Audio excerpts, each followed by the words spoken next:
Si Dieu sait tout à l'avance, sommes-nous vraiment libres? Voilà une objection qu'on entend souvent chez nos amis athées et qui circule pas mal sur Internet. Il y a cette idée chez beaucoup de gens que l'existence d'un Dieu omniscient serait incompatible avec le libre arbitre humain parce que, après tout, si Dieu sait tout à l'avance, s'il connaît comment l'ensemble du monde va finir par se dérouler, alors bah, finalement, est-ce que on n'est pas quelque part des machines déterminées, des robots? Est-ce que nous avons un vrai libre arbitre? Alors j'aimerais répondre à cette objection, et répondre, enfin de donner un petit peu ce que peuvent dire les chrétiens en réponse à cet argument. Donc, on peut dire que le fait que Dieu sache à l'avance ce que je vais faire, n'implique pas que je ne sois pas libre de le faire. Ça, c'est important à comprendre.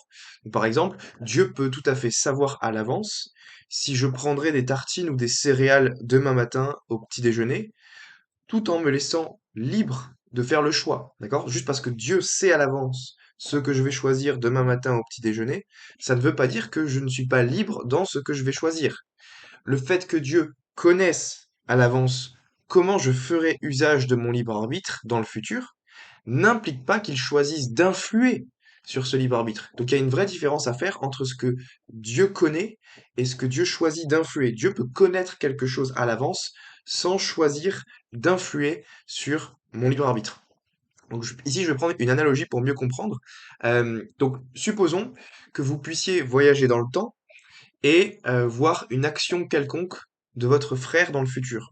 Par exemple, le fait qu'il choisirait de manger des pâtes lundi prochain. Donc, vous imaginez une machine dans le temps, vous rentrez dans cette machine dans le temps, vous allez dans le futur, une semaine, dans la semaine d'après, et vous voyez que votre frère est en train de manger des pâtes. Très bien. Après avoir vu cela, vous revenez de votre voyage dans le temps, et vous savez à présent comment votre frère va agir dans une semaine, et le fait qu'il va manger des pâtes dans une semaine. Dira-t-on pour autant que votre frère ne sera pas libre lundi prochain en mangeant des pâtes? Eh bien non, bien sûr que non. Le fait que vous sachiez à l'avance comment votre frère va agir dans cette situation n'implique pas qu'il ne soit pas libre d'agir et en l'occurrence de manger des pâtes. Donc il y a bien, cette analogie elle fait comprendre que c'est pas parce qu'on connaît quelque chose à l'avance, c'est pas parce qu'on sait que quelque chose va avoir lieu que c'est nous qui déterminons le fait que cette chose ait lieu. Il en va de même pour Dieu avec nous. Dieu voit le passé, le présent et l'avenir simultanément. Tout instant de notre existence lui est éternellement présent, mais il choisit de toute éternité de nous laisser libres de nos actions, tout en sachant comment nous ferons usage de ce libre arbitre.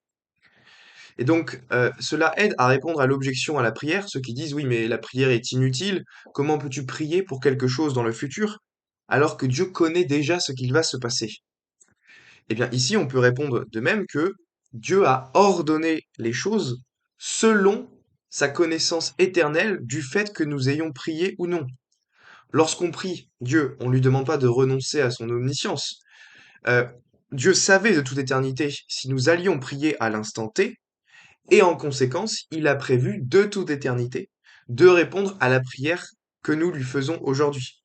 D'accord? Donc si moi je prie aujourd'hui, Dieu savait de toute éternité que j'allais prier, et dans sa connaissance éternelle, ayant eu connaissance de la prière que je fais aujourd'hui, il l'a prévu de répondre ou non à ma prière.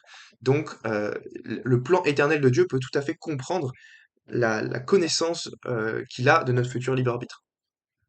Et donc, cela ne rentre pas en contradiction avec notre libre arbitre, puisque, justement, je le disais, Dieu savait de toute éternité que nous allions librement lui demander X à un tel moment, et il a ordonné les événements futurs en fonction de cette connaissance éternelle qu'il avait de notre prière.